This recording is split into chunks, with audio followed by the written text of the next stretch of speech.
He's a 2-time Elite Series winner, a 13-time Bassmaster Classic qualifier, the cruise missile, John Cruz. This week on...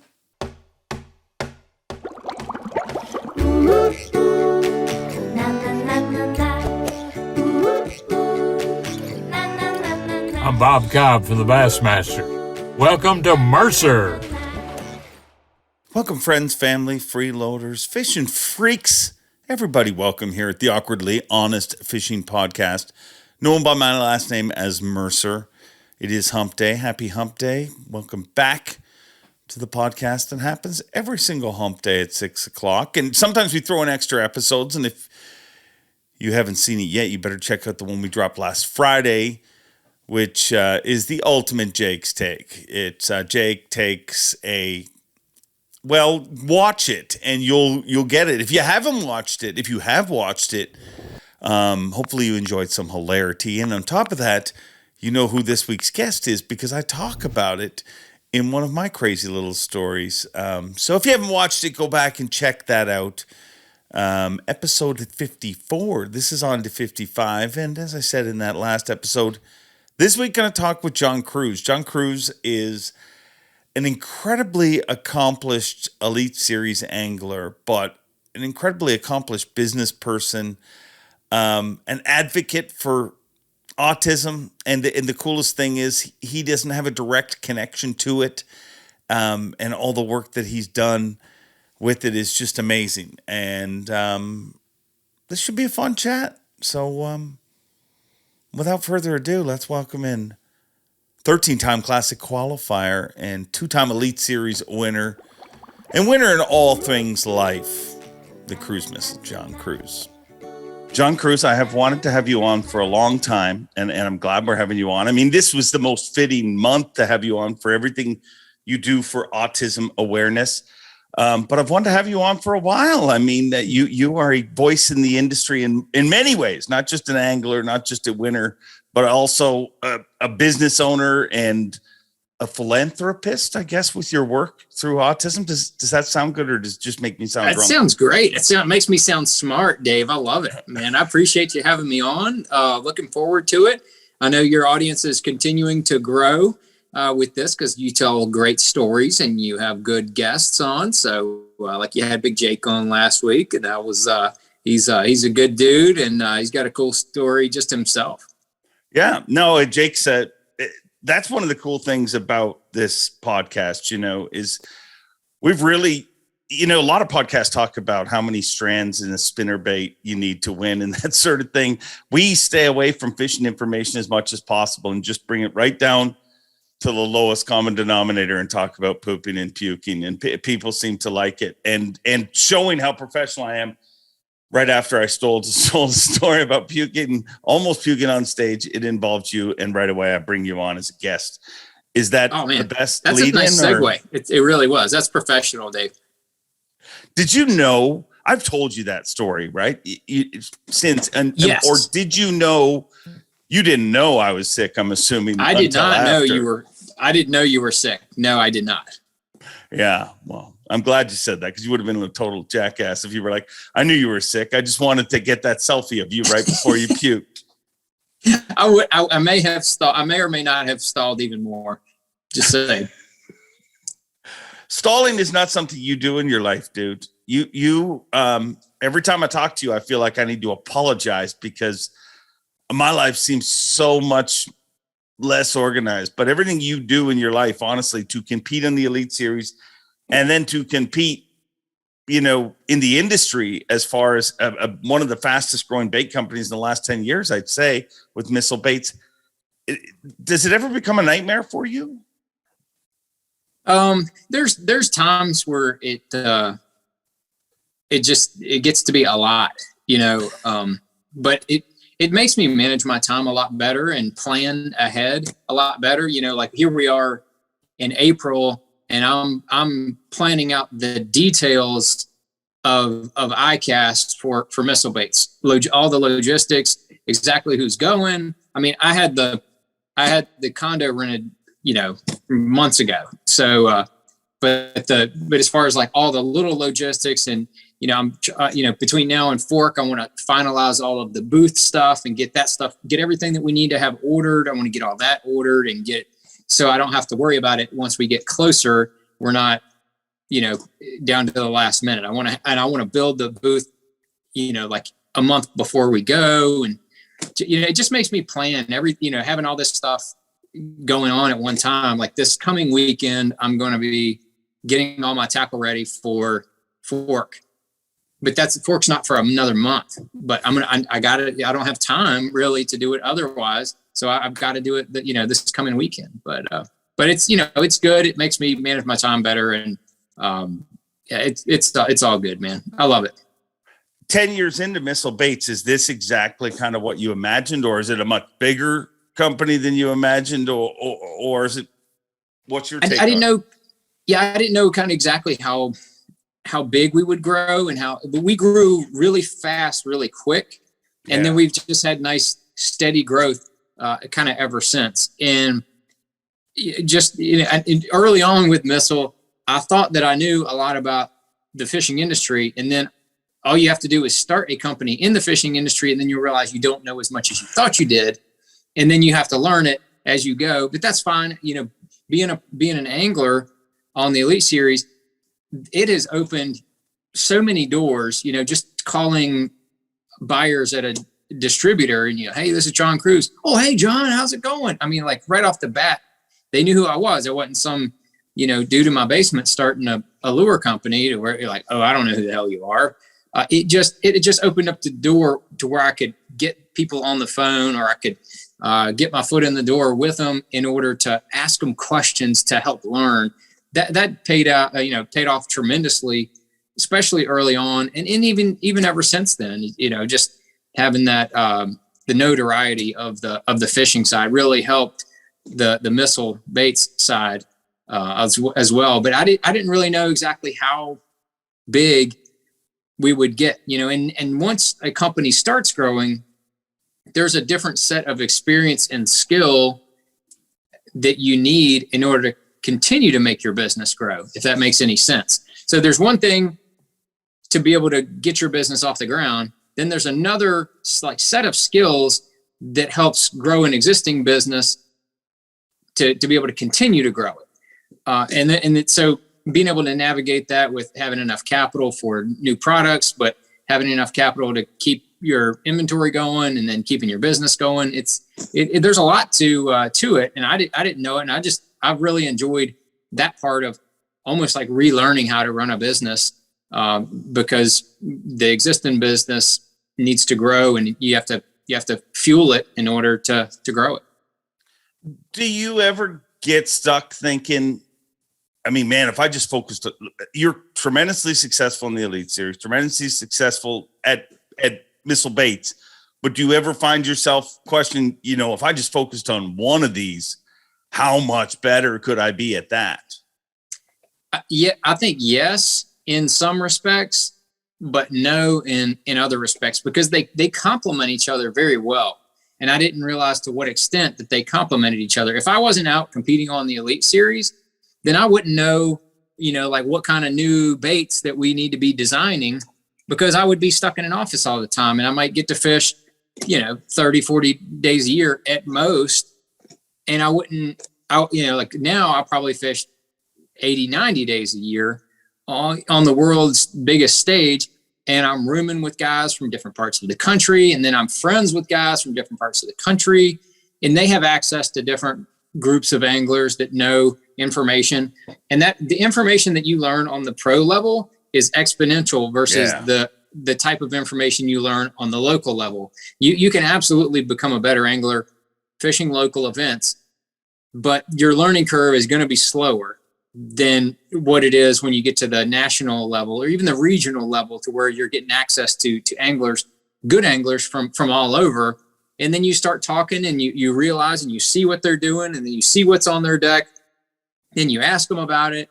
And most decent people that are anglers will tell you what, information. Just like if people ask me, I'll tell them. So you have these really cool, fun conversations in and around the Elite Series and, the top level pro tournaments, to where your learning curve and what you know as an angler is great. So learning all that stuff helps me design better baits and know kind of what direction we need to go from an angler standpoint. And then vice versa, there's a different group of people that you talk fishing with when you own a fishing lure business. Yeah. So I go to these distributor shows.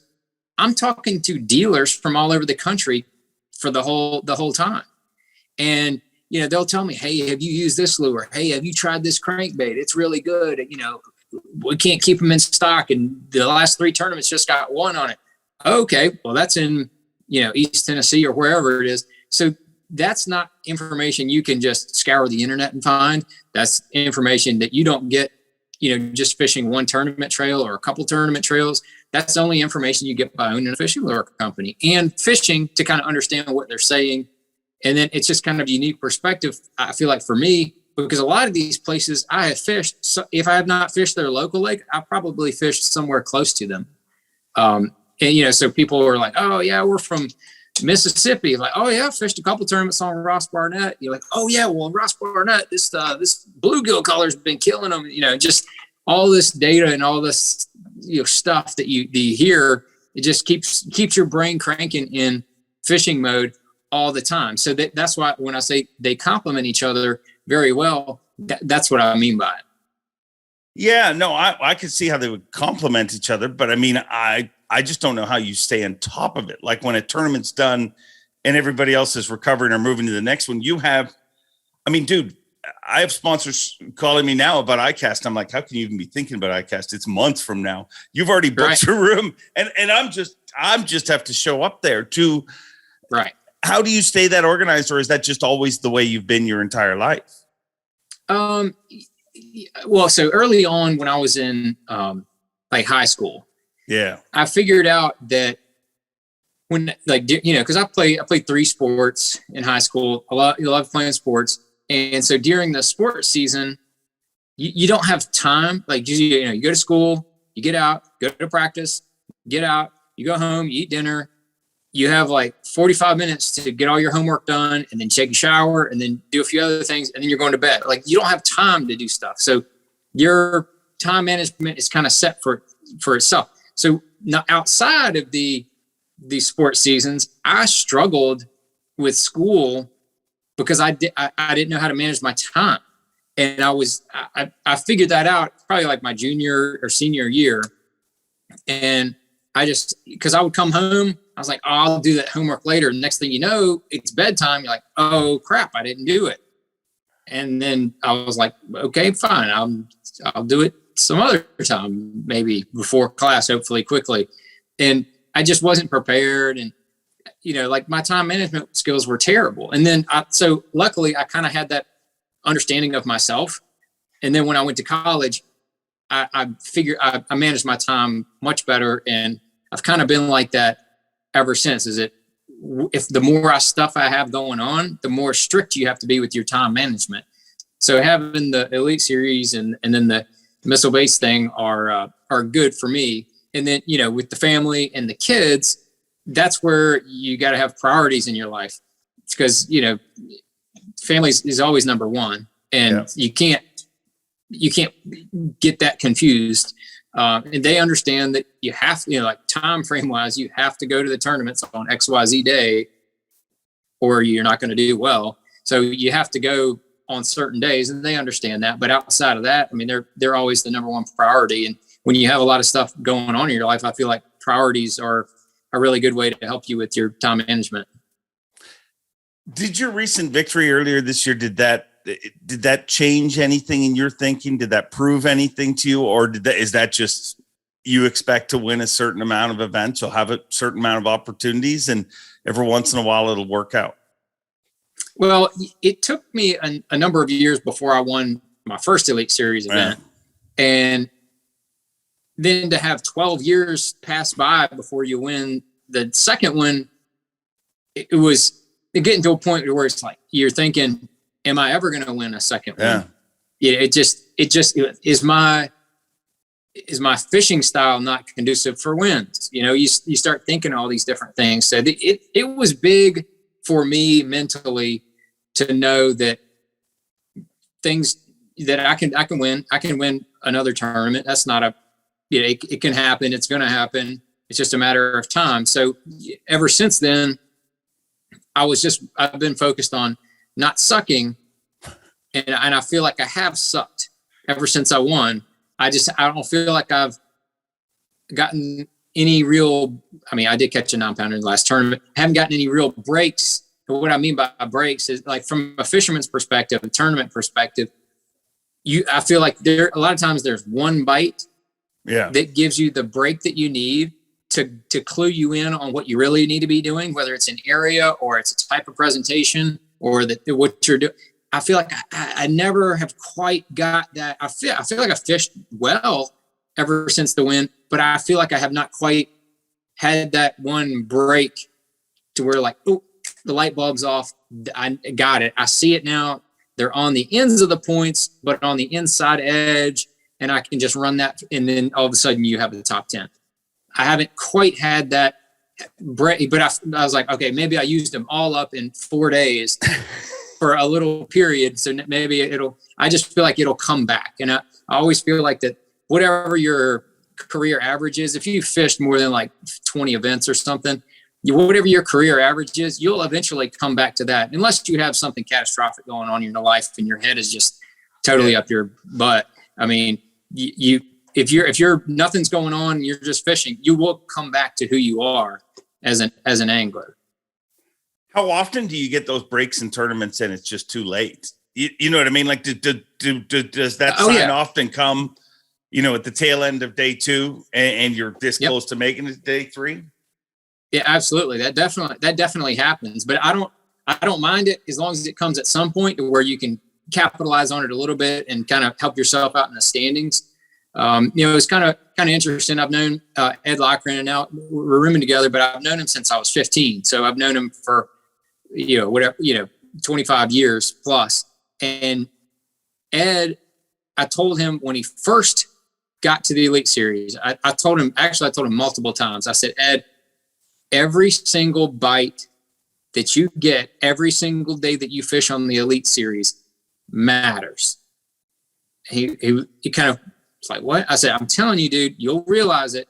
You'll look at the end of the year, you'll look back and you'll be like, damn, if I'd only got that 4-pounder in the boat, or I kind of just totally flubbed up that 3.5, but I would have called out a 1.5 pounds and it would give me 30 more points. And you can go back every year and unless you win Angler of the Year, you can go back every year and say, man, I should have done that, or man, that was my fault, and I should, my drag loosened up, or whatever it was. Like, there'll be something that a lot of times it's your fault that really eats at you at the end of the year.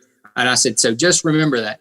And the first bite he got on the first day of his first Elite Series event, he lost like a 2 3/4 pounder. He only weighed 4 fish that day, and it cost him, making a check versus not making a check, it cost him like 20 or 30 points or whatever it was. And he told me, he's like, dude, you told me, and then it hit me like a damn brick, in this first event. And so he's kind of fished with that mentality ever since. But that's how it is. That's part of the Elite Series that I love, is that you have to pay attention. You have to be focused every minute, every bite for the entire time, because it's a long season and you don't always get 9-pound bites like I got at Chickamauga. Yeah. And from sitting back and watching it, I couldn't agree with you more. Like, I tell people that all the time when they're like, what is the difference between an Elite Series pro and an average tournament fisherman?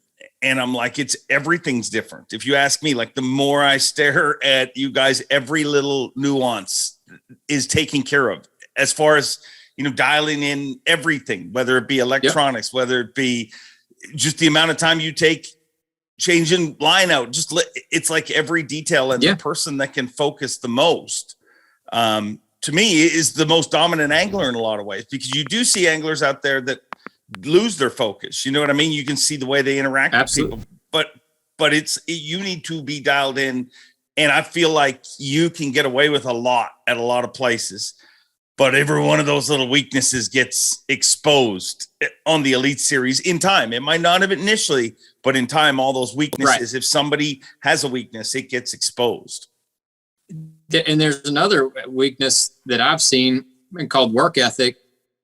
Some guys, if they don't put in the time, like you were just talking about, making sure every single detail is covered, eventually it will catch up to them. Eventually it catches up to them. If they practice till 4:00 every day, and then everybody else in the tournaments, for the most part, practicing until dark, it will catch up with you. You're leaving 8, 10, 12 hours over the course of 3 days. You're not fishing when everybody else is. Like, they're out, you're getting outworked. Like that's the one that like, I will never get outworked.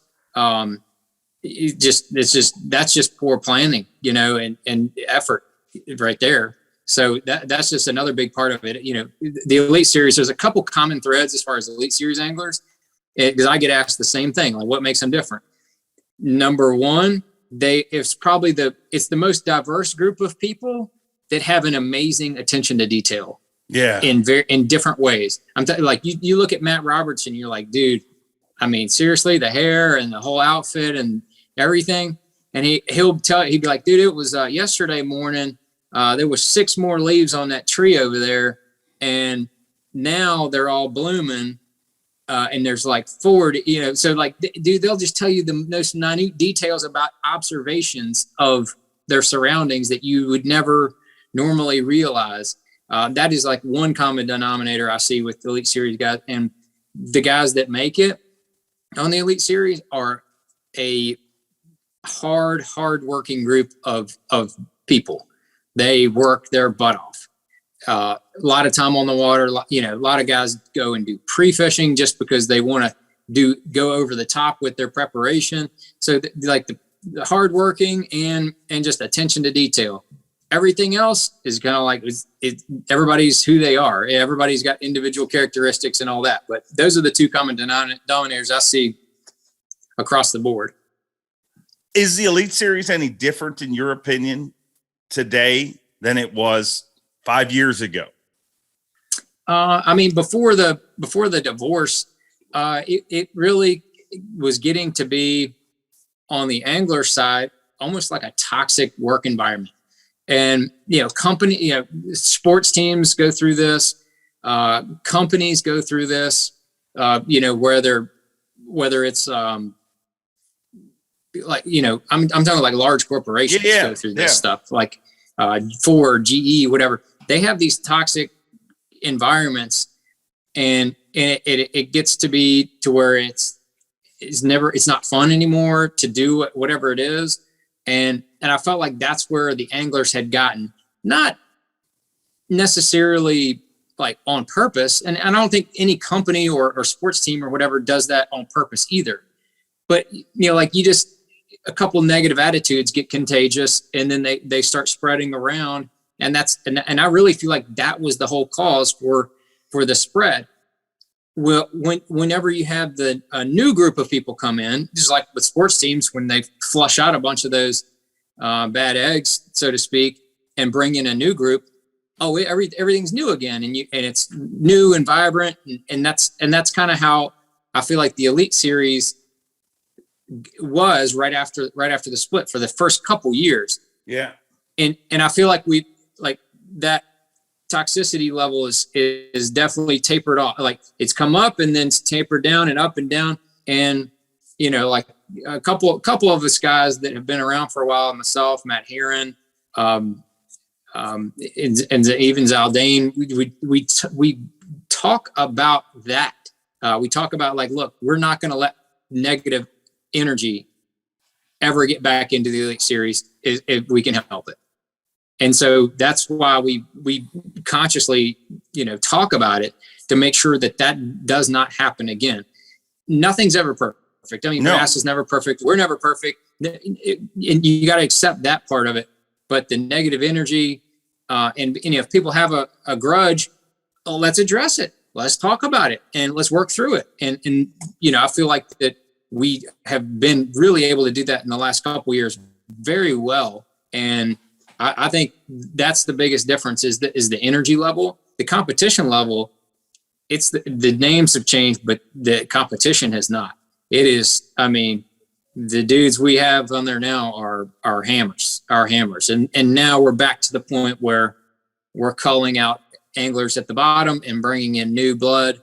And so every year we'll bring in some good new blood. I mean, we got some really good, last year we had Tracner come in. I mean, he's proven to be steady Eddie, just catching them everywhere he goes. I mean, there's a lot of new blood that's coming in. That's really good. Really good. And I think it's important to look at two different ways. I mean, because I've heard from people, well, it's not quite as friendly and happy-go-lucky around here anymore. And it's not going to be, because, I mean, it was really friendly and happy-go-lucky for a few years when nobody was getting cut and almost everybody was getting paid. You know what I mean? Right. Like, to stay at the top level of anything, comfort is probably not a word you want to get accustomed to, is it? Yeah, I mean, if you're in Major League Baseball, dude, there's a whole league of minor league players looking to take your place. So it ain't going to get comfortable. I mean, those dudes, they are constantly working to keep their seat at the table at the top level. And that's how we should feel. But if somebody is not, having a good time or feel like people are out to get them, to me, I feel like that's on them. There is a great level of camaraderie on the Elite Series right now. I mean, I'm really good friends with a lot of the guys that are out there. I mean, I would love to go sip a bourbon with, about any of the guys on tour. It's a really good group of dudes. And you hear it like almost every tournament when we're fishing. I mean, we'll fish right around each other, like 20 feet from them. Hey man, you doing any good? Oh, I got 3. Cool. You got, you need bigger ones? No. Okay. Yeah. Like we're just talking, like it's no big deal. And they're like, man, do y'all really just talk like that? I mean, he just kind of came right in. I'm like, well, yeah, I guess he wanted to fish that point. And that's no big deal. Cause I was, I wasn't on it, and and I was going to hit the back of this pocket anyway. And I'll just hit that. I'll come out and hit that point. They're just like blown away that we have this camaraderie. I'm like, dude, I know his kids. Like I watched him grow up, and they're really nice people, and he's not going to do anything to me to be mean. Like he just wanted to fish the damn point, and I wasn't on it. So, he come in, I'm like, yeah, go for it, man. It's all good. Who's the most frustrating for you to compete against? Like if you had to pick somebody's name out and be like, is it Matt Robertson because it acts like there's no connection to anything? He can win a spelling bee though. Yeah, incredible speller. Incredible speller. The fun fact. Yeah, I don't know. I don't know. That's hard to say. I mean, most of the guys are so nice. I mean, after your first day, everything's open, and that's kind of what everybody understands. Yeah. I feel like is that the first day of the tournament, everything's wide open. You can't really claim anything.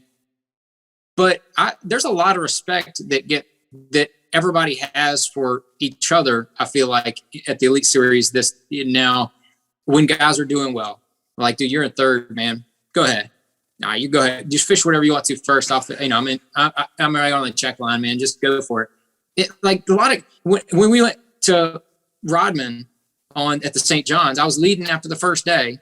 We go to lock up there the second day, and I'm up near the front. And I was like, because Bernie was the first one out of the lock the first day. I mean, he was like, pushing the lock open. And so he gets up there the next day, and it's him and Drew Cook. And I was like, y'all go ahead. And they're like, no, you're leading. Go ahead, man. Go. You're leading, man. Just go wherever you want. Like, I mean, everybody in the lock was basically just like, dude, you're leading. Just go wherever you want to. And then we'll fish wherever we want. Just like that. That's just the type of camaraderie a lot of people don't see on the Elite Series. And I love it. And I think we have a really good group of guys out there right now. Yeah, but just because they're a good guy doesn't mean that they're not frustrating to compete against. I would think that well, that's true. Jason Christie winning one of every 12 Elite Series or Bassmaster events he's ever entered, I would find that frustrating as a competitor. No. I guess it should be, but I hardly ever see him. We must have totally different styles or something. He's one of those dudes. I just hardly ever see him on the water, no matter what. So if he wins a tournament, it's usually on fish I'm not catching anyway. I can't be too mad. He has really got a knack for winning events. I don't know how else to explain it. And is that something, when you look at 12 years between your two wins, and I mean, dude, I am not besmirching your two wins. I mean, to win one Elite Series event is incredible. To win two is even more incredible and puts you in a very rare group. But it's two more than Swindle and Schultz. Oh, they wouldn't like you to bring that up, but I mean, but my point is they're two very accomplished anglers. I mean, they've both made a bunch of classics. They've both been around for a long time. Like people are like, "Oh, Bernie's not catching them that good." He's not close to getting cut from the Elite Series. Like, it's like you're like, "Oh, he's not doing that." No. He's still very consistent and catches fish most every event. Like he's still a good fisherman. So it's but those guys have not won too. So I just feel like sometimes there's a fine line between being stubborn and then committing to what is got a good chance to win an event. There's a fine line there. I mean, you can kind of see Christy occasionally will take a total dump in an event and finish like 80th. Yeah. Or 90th. Quite regularly. Really. He admits it. He's very up and down if you look at his standings. But I think that's more of a characteristic of a person that wins more events, is that occasionally they'll have, Schmidt is the same way. Brian Schmidt is the same way. He has won a ton of events over his career. But there are times, like when we were at Santee, he just totally bombs. I mean, he kind of bombed at the last one at Chickamauga, but Schmidt, he may turn around and win the next one and finish third, and then the one after that. Like he is very but he commits to something, and he samples everything, and then when he's like, I think this is my best chance to win a tournament, and he kind of commits to trying to figure out that and make it work. To whereas like me, and the reason I say Bernie and Swindle, I feel like we're more similar anglers, into where if something doesn't work for like an hour, bro, I'm gonna go over here, hit that bluff wall and see if I can't catch a couple keepers. And if that doesn't work, I'm gonna go down there and hit them docks and throw a crankbait around them, because I caught one like that in practice. And if that doesn't work, maybe I'll pick up a drop shot, try that point over there next to it. Like I want to just fish what's in front of me until I start catching something.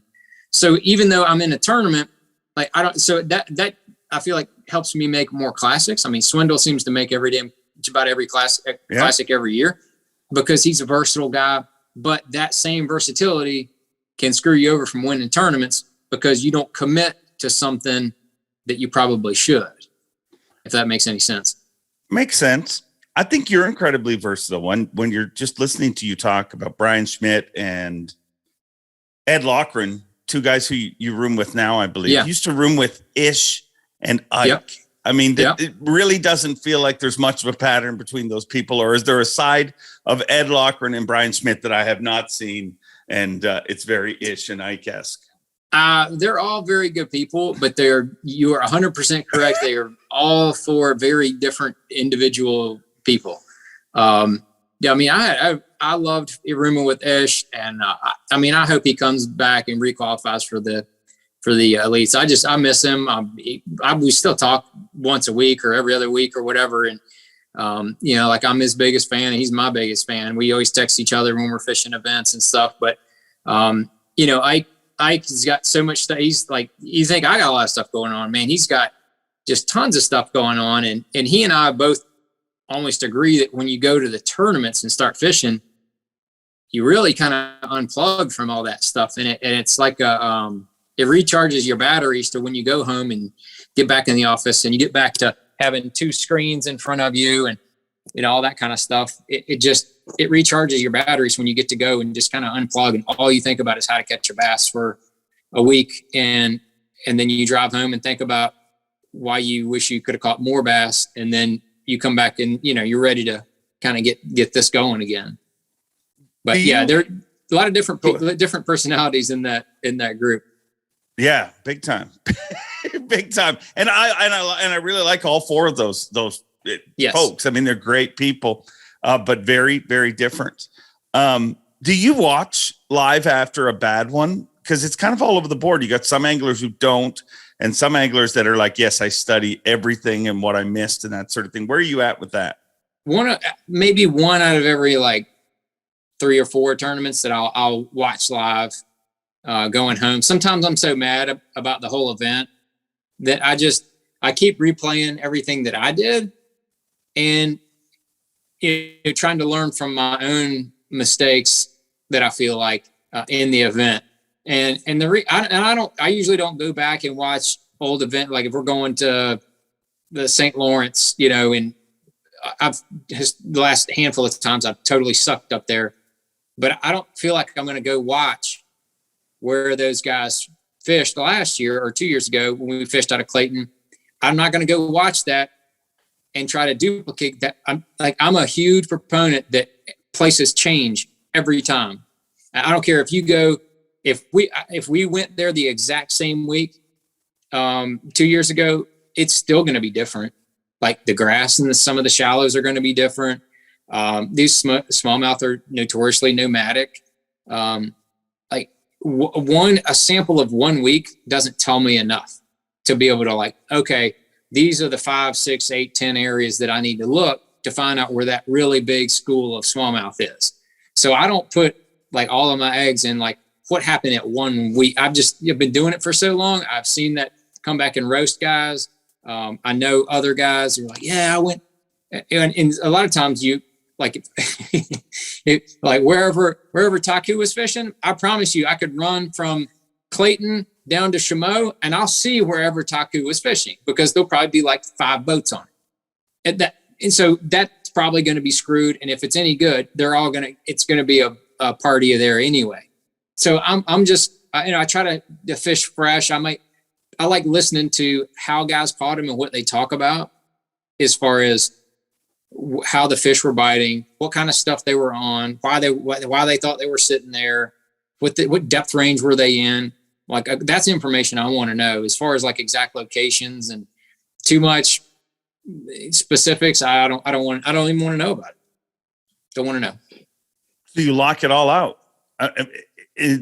Don't you ever fear that there's something that I don't know about that's happening and I'm not going to learn about it? Or you're too involved in the industry for that to happen?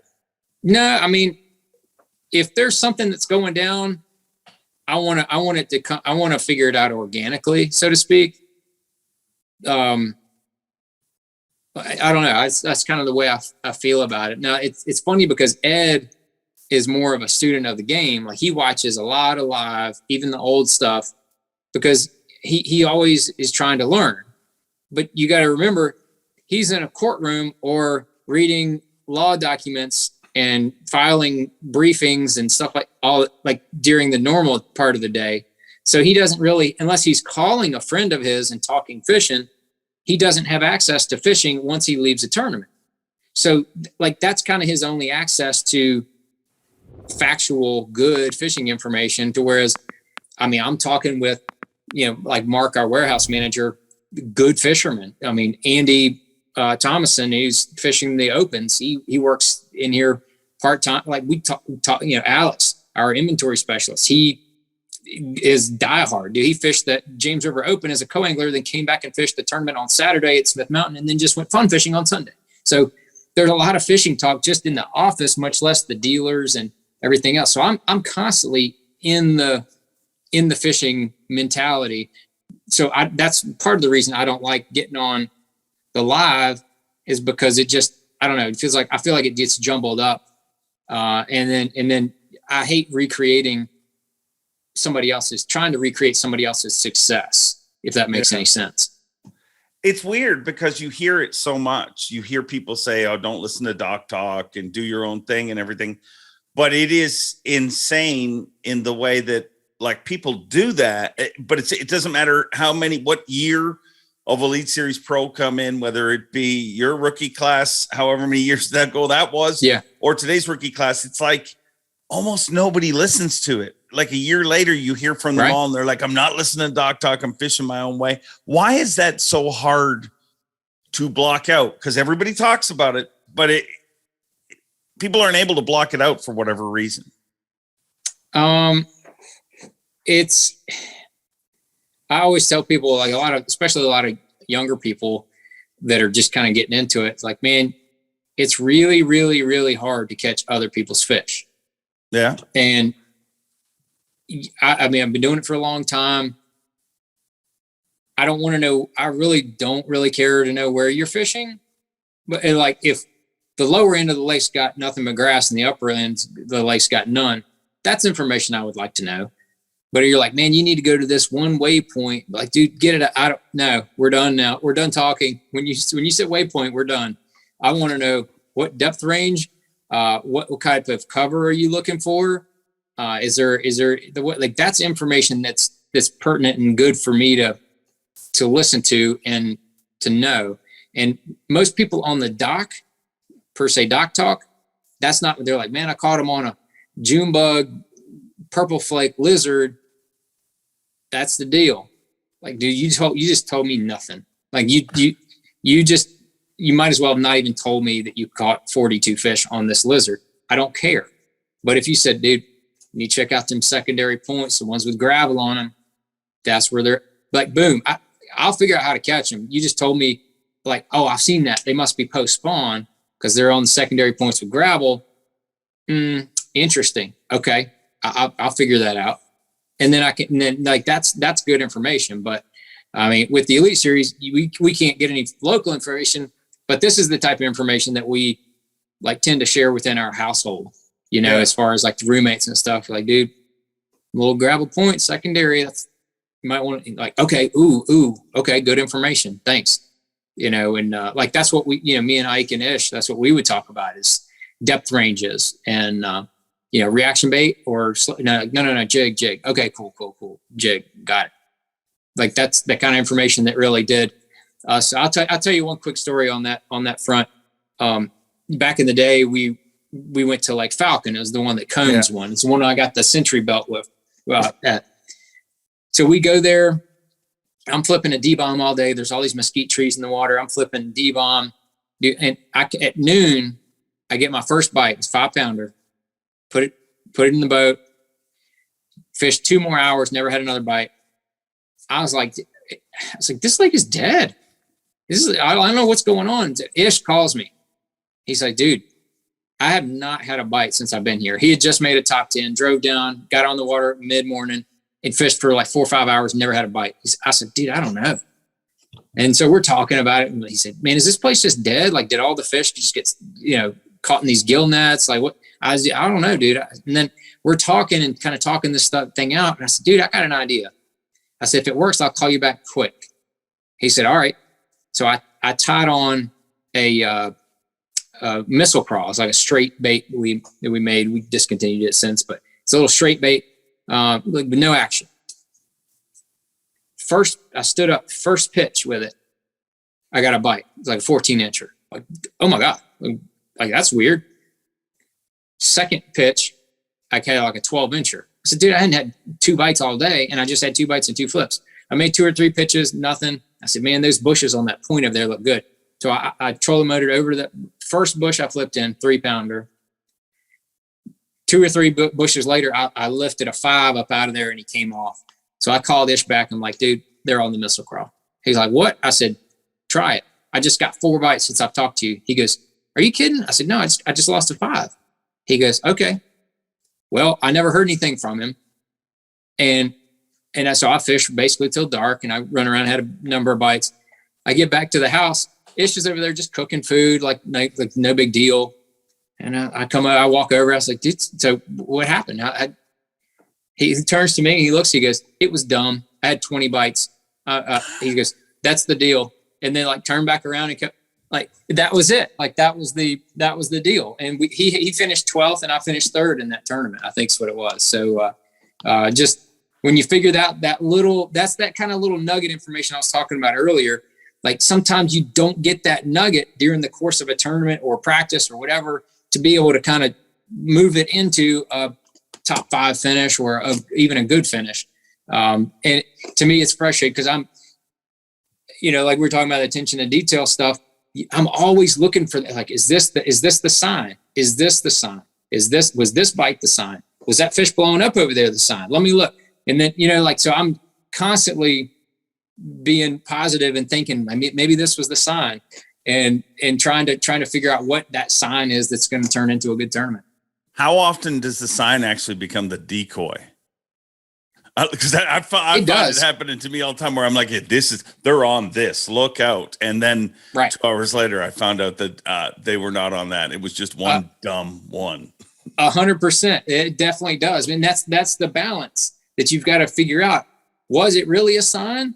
To whereas you got out of the right area and you're throwing the right bait, but you just moved out of the right area, or was it a decoy? Or like what did that really mean? And that's that's why the guys that win are more stubborn. They're like, oh, I just got out of the right area. And so they just keep trying what they think is the deal more places, possibly. There's different scenarios, but for me, if I go an hour and a half without a bite, I'm changing up. I promise you, I'm going to pick something else up off my deck to get bit. And that's just kind of how I go about it. How much has forward-facing sonar changed that? I mean, it feels like to me, it has eliminated water so much quicker for you guys. Like literally before you'd go and let's say you're fishing buckbrush or whatever, and before you throw a bait and they're not eating that, and you try something else, try a few different things to eliminate that, and you'd still may get eliminated. But now it's like, yeah, there's no fish in there and I'm moving along. Am I reading that right?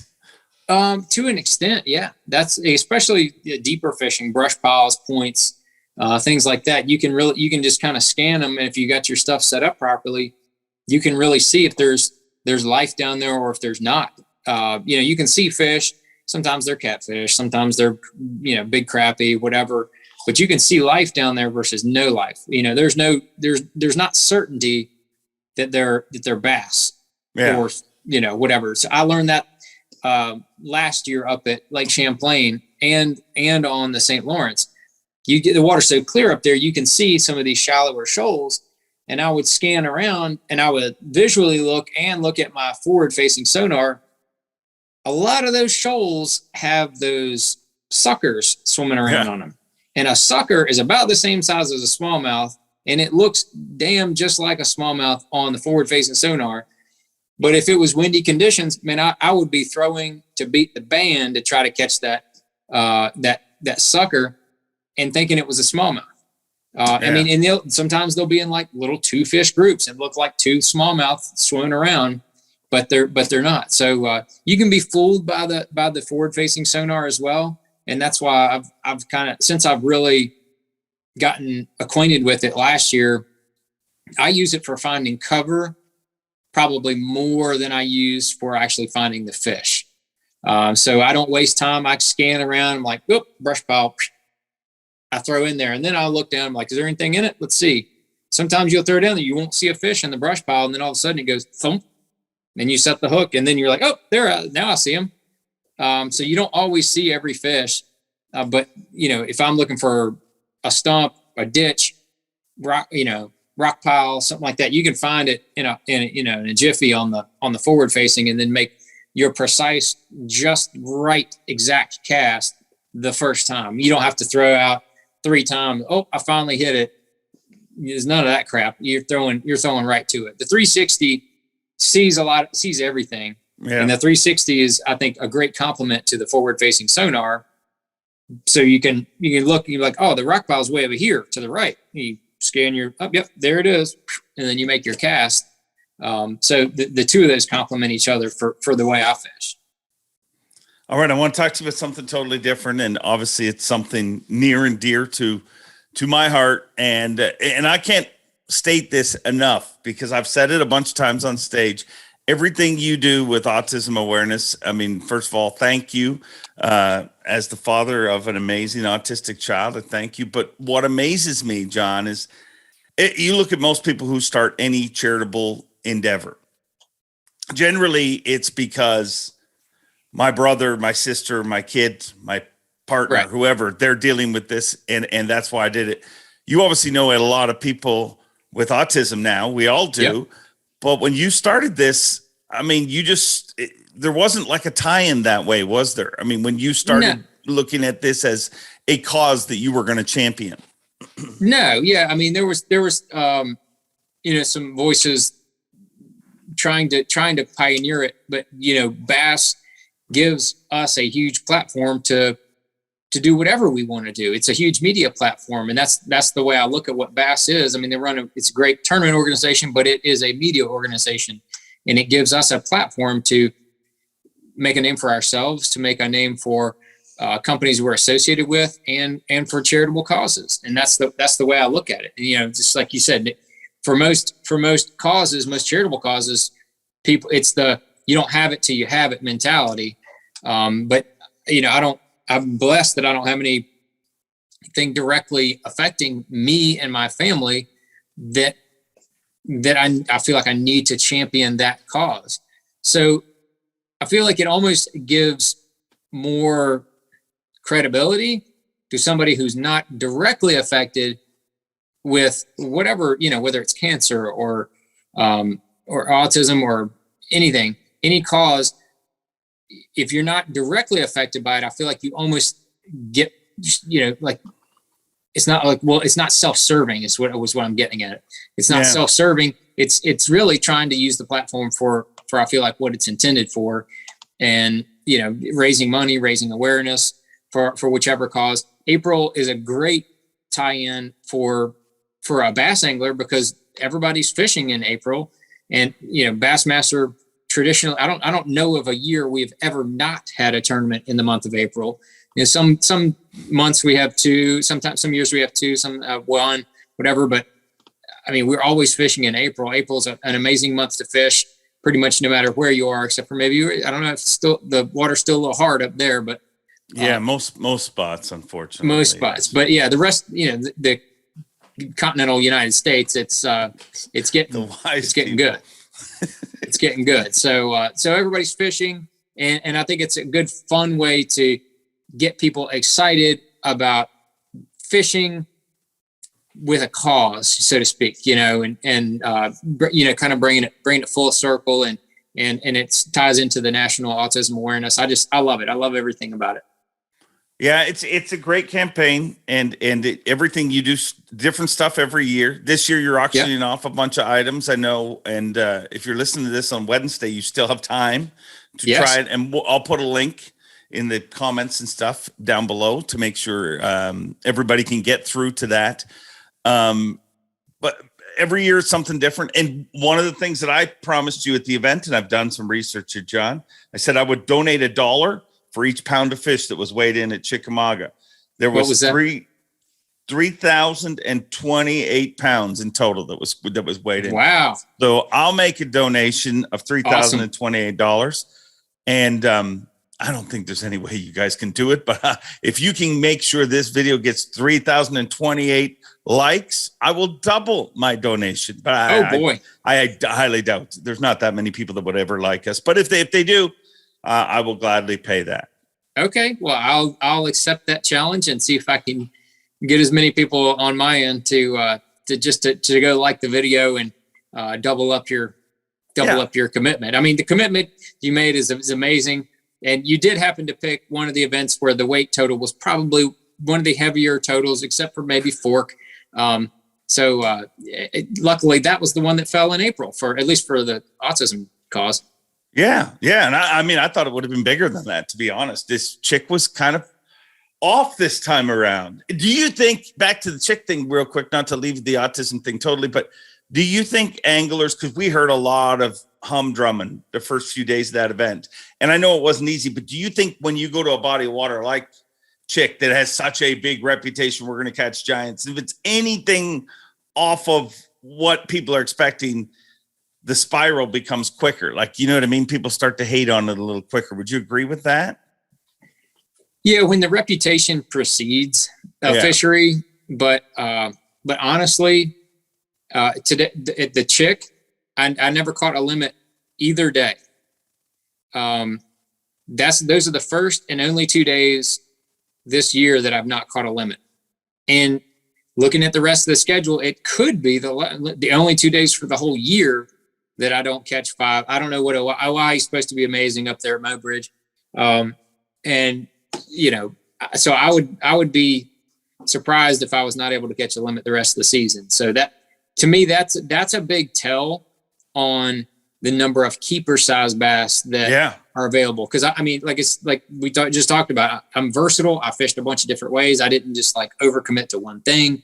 I was trying to catch limits and it was very, very hard. I don't know what the limit versus angler total was, but I bet it was the lowest it's been all season. And I bet you it will be the lowest of the whole season. So that, when you hear guys talking bad about, it's still got big fish in it. I caught a 9.3 on day 2 and it was the 3rd biggest fish of the day. So it was not even close to the big fish of the day. There was 2 bigger. So it is off.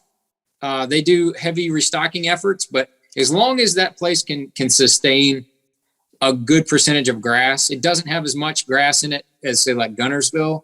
If the chick will get a little bit more grass in it, it will be able to sustain the pressure and keep producing all the fish. But I think the grass has been down a little bit, and I think that's why the numbers of fish are down a little bit as well.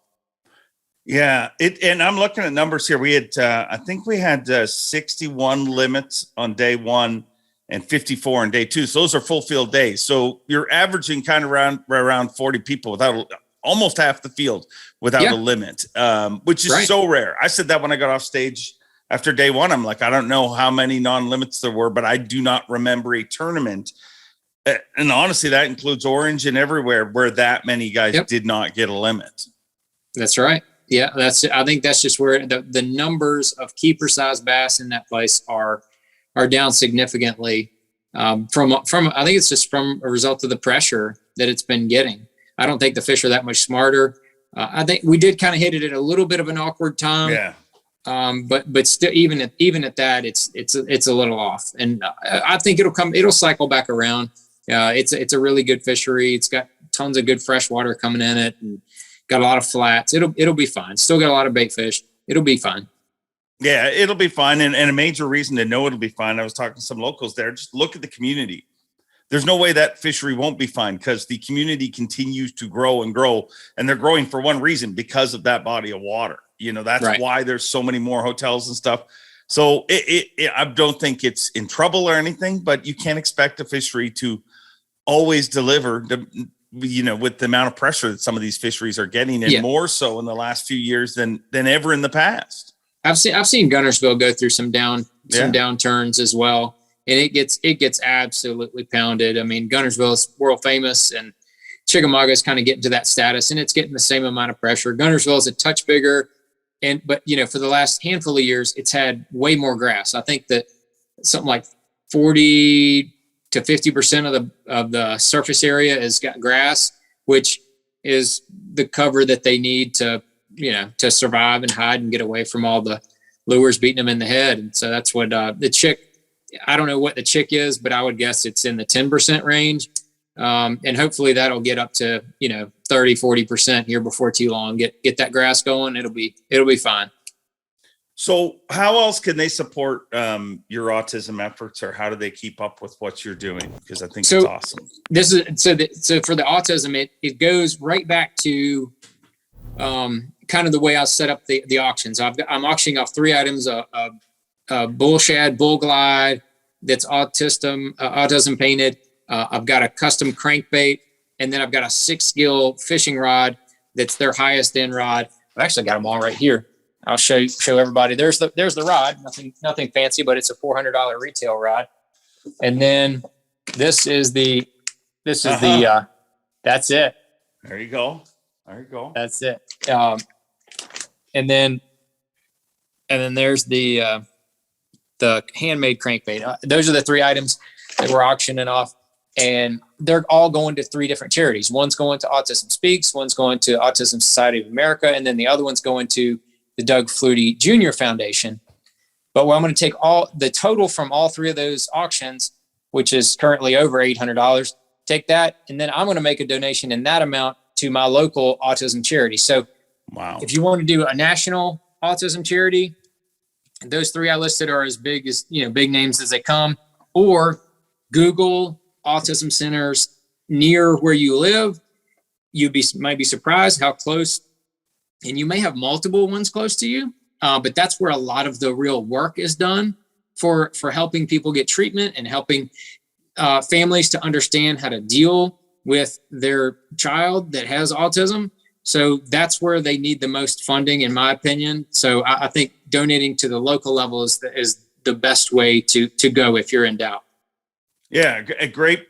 And that's one of the coolest things you did this year, asking people to tag in the local, autism charities and centers and stuff, because I mean, there's a reason that the logo is a puzzle piece, because it's puzzle pieces. Nobody is the same. Nobody gets the same relief from the same things. Exactly. But, exactly. all those little puzzle pieces help people dealing with it put it together and make autistic people with amazing minds accomplish amazing things. You know what I mean? Like some of the most amazing people in our planet are literally autistic. You know what I mean? And it's unharnessing some of that amazingness that gets fogged up with everything that somebody that deals with autism does. And I have also the bull shad. So what we're going to do is, after your auction's done, we'll auction this one off at the tail end of the month.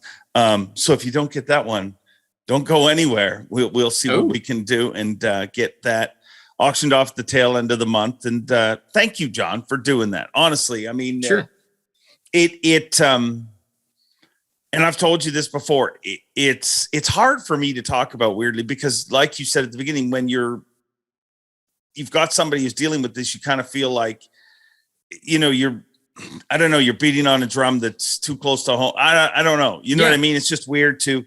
But one of the coolest things was when this was first started, my daughter came to me and said, it feels so good to see all these people that I look up to, and they're making an effort for me, because I mean, up to the last number of years, autism was not a thing that got a lot of support. So thank you for what you do. You and I both know that the anglers as a whole just jumped behind this effort. Every year that we've asked them to do anything, they've done it. And I know I've told you this before, but the one year we fished at Gunnersville, I think Skeet won it that year. Yeah.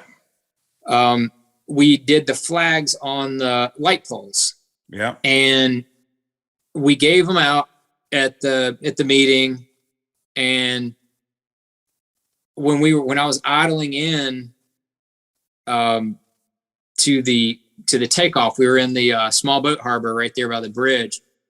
I looked around, and everybody had the flag on their light pole. Yeah. Like I got emotional when I saw that. I was like, oh my God, like everybody did it.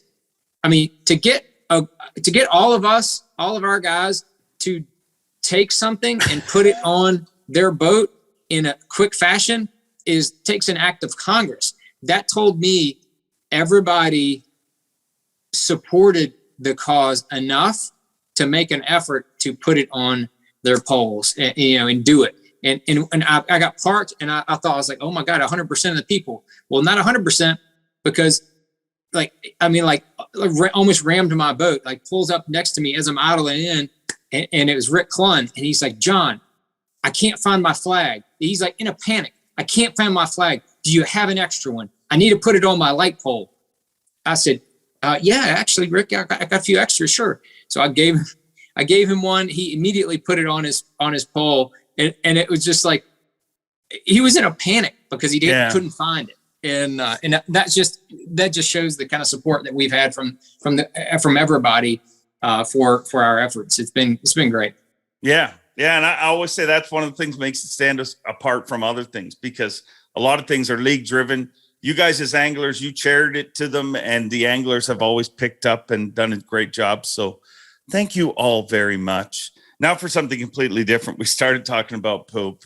Might as well start talking about poop. Yeah.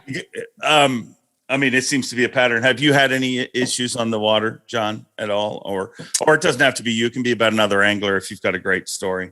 Well, I had a string, and this was back in like the late 2000s, I think it was. It was before I won the first tournament. I think I had my record for using the number 2 off the side of the boat during a tournament. I think it's 8 or 9 tournament days in a row. That's my record for going during a tournament off the side of the boat. 9 days in a row. Correct. During tournament days, during the tournament. So have you perfected a method or something that, I mean? Oh yeah. Yeah. It's right off of the console on the driver's side so that I can hold the steering wheel. I promise you, if I could ever design a bass boat, if Rick Pierce would ever let me design a John Cruise edition Bass Cat, it would have a smooth, flat surface right next to where the throttle is, so that you could put your butt right on that and hang it off the side, and then you can hold the steering wheel to be able to do it. Yeah, it's that's the way to go. I mean, the Bass Cat's not very it's not very smooth. It's not very smooth right there. I don't know what word I was looking for. All right. Not very smooth right there. But we one of the times I have been fishing bass so long, we used to have the top 12 boats. Yeah. They had one of the models Triton had years ago had a really smooth, it was the most comfortable boat I've ever gone off of. I mean, hands down. Just for defecating, it was smooth. Yeah, correct. It was It was amazing. I was like, this is my ideal piece for right next to the throttle. That would have been perfect. That was great. It was amazing. And the great thing about nature and outside is you can use baby wipes in the boat, but because you can't use those they're not flushable. Yeah. But out in nature, I'm telling you, get a thing of baby wipes. You're not going to have any finger issues poking through, so you don't have to worry about any of that kind of stuff. The baby wipes, that is the deal. I'm telling you. It shocks me how many people still rely on the Ziploc bag with toilet paper in it. Like it really, and even more shocking, it's like, at least with baby wipes, your exchange is through. You pull a couple of baby wipes and you're done. But when people pull out the little Ziploc bag and they hand you the Ziploc and it's half used and you're just like, so you put that back in, and seems odd to me. Yeah, I don't get that mentality. If you're not using something moist, you're leaving the job half done. You've worked hard to make the Elite Series. Your butt deserves it. Right. You can't fish with the damn monkey butt, the rest of the day. That's uncomfortable.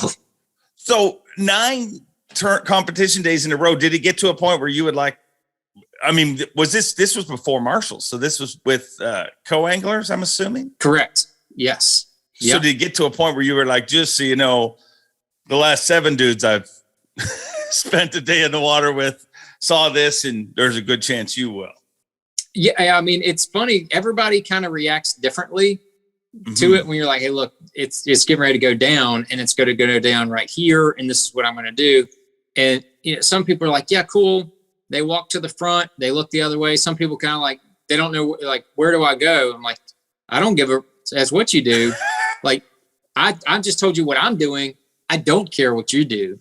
And it's just interesting to hear people and see everybody's different reactions. Like people in the medical industry, like I drew a dude a while back. He was a nurse, and he's like, yeah, ain't gonna be nothing I ain't seen before. Like, he didn't, not like he watched, but he was just like, oh, okay, yeah, whatever, so it's just kind of funny to get people's different takes. I drew a guy when we had co-anglers years ago. It was a tournament at Lake Eufaula, and the old cramp hit me, and I told him, and he had to be in his mid 80s. He was up there. He was sitting down in the seat on the back deck, and I told him, I said, man, it's going to go down. It's going to go down right here. And I got to, he said, okay. So I'm getting ready to pull my pants down. He's telling me a story, and he is literally like a foot from my face telling me this story. And I said, dude, I'm going to go off the side. Like I don't, whatever. He's like, no, I want to finish my story, and I don't care what you're doing. He said, I was in the Air Force for 40 years. He said, we in front of each other all the time. So anyway, And then he just proceeded to kept telling me the story. And I went and I did my deal, cleaned myself, and I stood up, and he never stopped talking the whole time, looking me dead in the face, just finished telling me his whole story. And like, well, whatever floats your boat, buddy. I don't care. It's that's just part of it. It's part of the game. I don't get that. I get uncomfortable when people talk to me at a public restroom. Like if somebody, and right. There's people who play battle shits together and they have whole conversations. And I don't know. I mean, I feel like going to the bathroom for me is a lot more work though. I feel like you've got your situation trained. I feel like John Cruz would just be like, all right, we're back to work now. Sometimes it does like that, but then sometimes the caboose is a little slower. You know what I mean? So you gotta. Sometimes it takes a few minutes. Speaking of working out, I gotta ask you this because I never saw a bigger controversy or whatever start. What was that thing that I don't know if you were promoting it or you were just showing it to people, but that tool for your back. What is the story behind that, and how many people went nuts when you posted that? Yeah, it was interesting. People lost their minds over something they have no really attachment to, literally.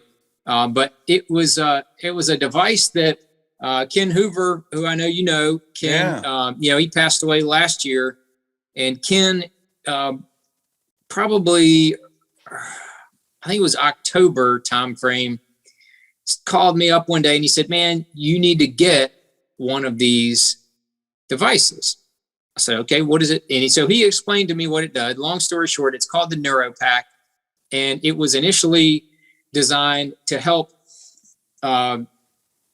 fighters, like soldiers, train with resistance in their actual uniforms and with their actual weapons and all that.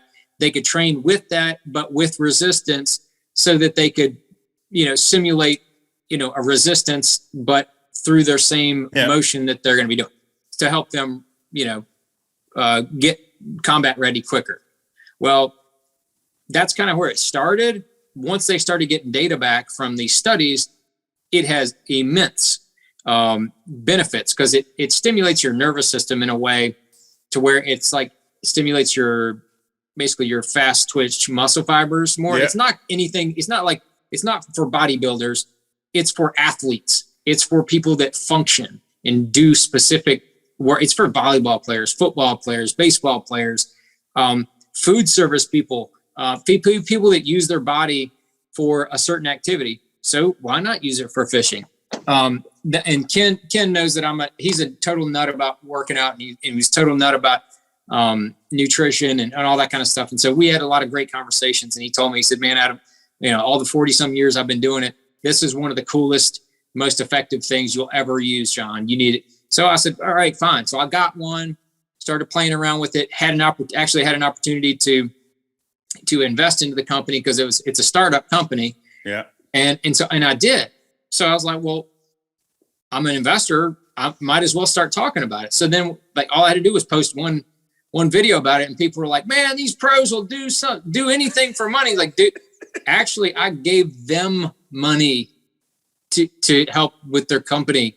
So it was amusing to me how people just fly off at the handle on the littlest things, but it's called the NeuroPack. The company is called 1109 Bravo. And it's a startup situation, and he is getting a ton of traction within the armed forces, Air Force. He can't make enough of them for the Air Force.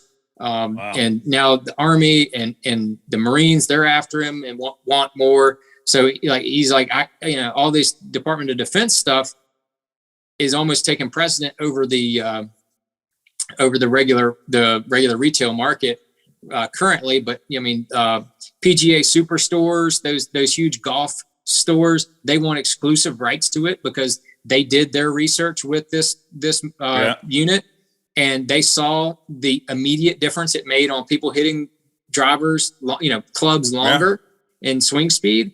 They want exclusive rights to it. They don't do that for just any product. Like, they know they've done their research. They know it's a really good product. So it's really a fascinating device.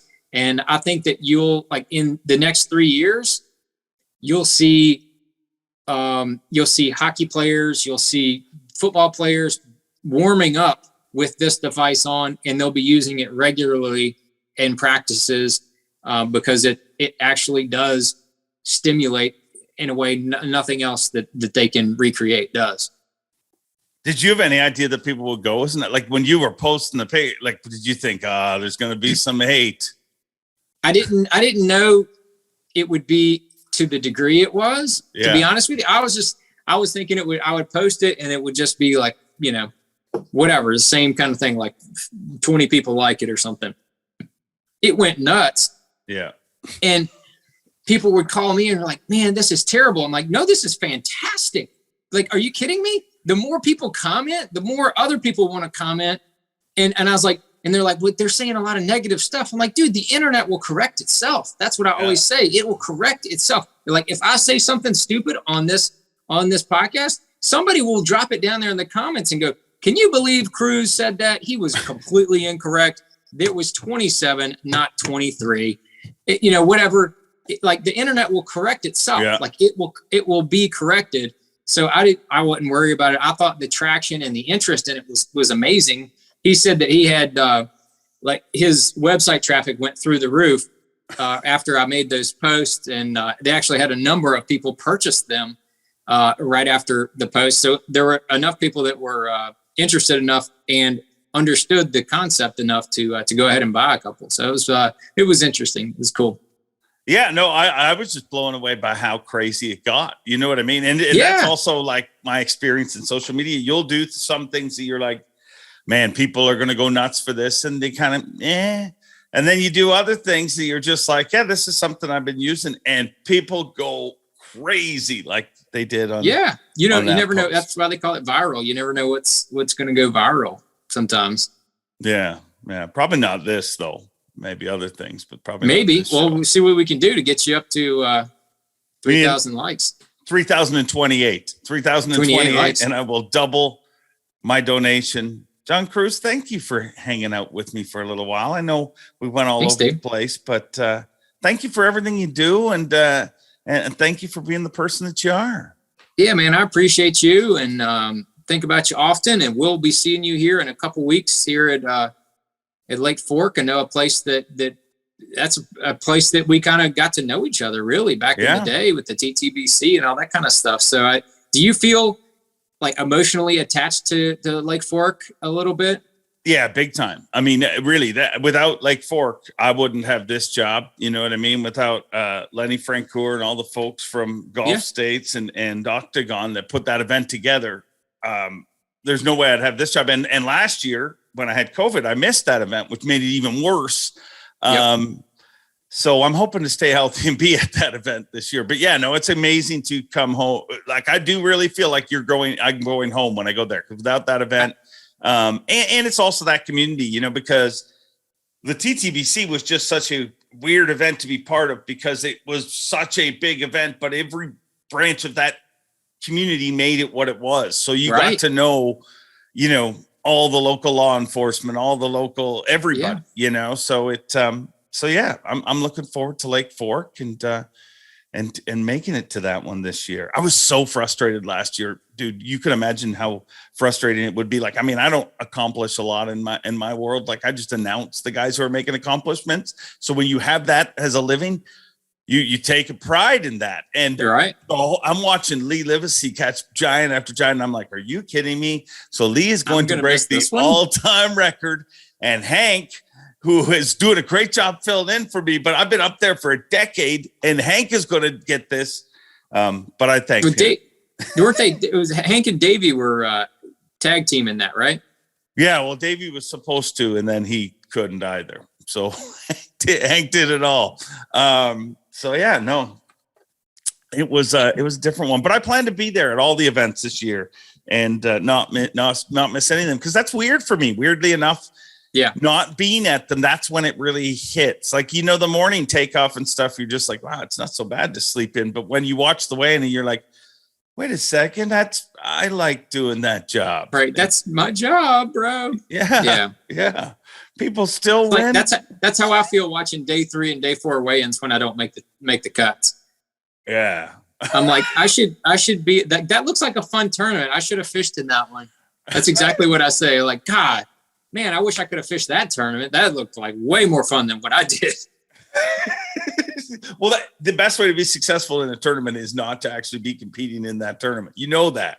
Like it's part of fishing. Like no matter if anybody, people, I mean, me and Overstreet, I've seen us do it in the past when we were on the water doing coverage and we're like, man, there are so many fish around here. If we just had 10 feet of monofilament and a Senko right now and a stick, we'd catch them. But meanwhile, we've watched the best anglers in the world not catch them for 2 days. Yeah. Yeah. Oh yeah, exactly. But it makes it look so easy when you're not fishing it. Yeah. Yeah. Well, this was easy because it was a lot of fun talking to you. John Cruz, thank you very much. All right. Thanks, Dave. Appreciate it, man. Anytime you want to have me on, I'd be honored. All right. We'll call you back up. When you get that streak going, you need to accomplish something.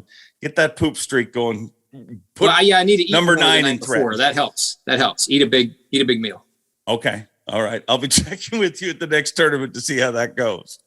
It never fails. I talk to John Cruz and immediately I feel lazy for not doing more.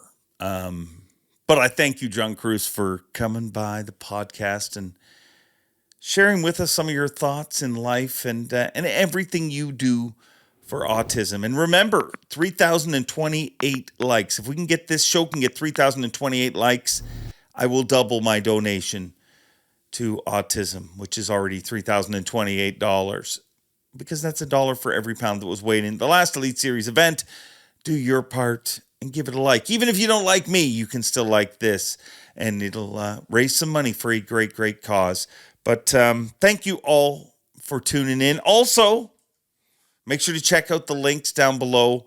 John Cruz's auction still going for a few more hours. If you're listening to this on Wednesday, got to thank the folks from Bullshad for this incredible autism painted Bullshad. We will be doing a auction for it once John Cruz's is done. So we will be auctioning this off as well. Thank you for everything you do, all of you, for World Autism.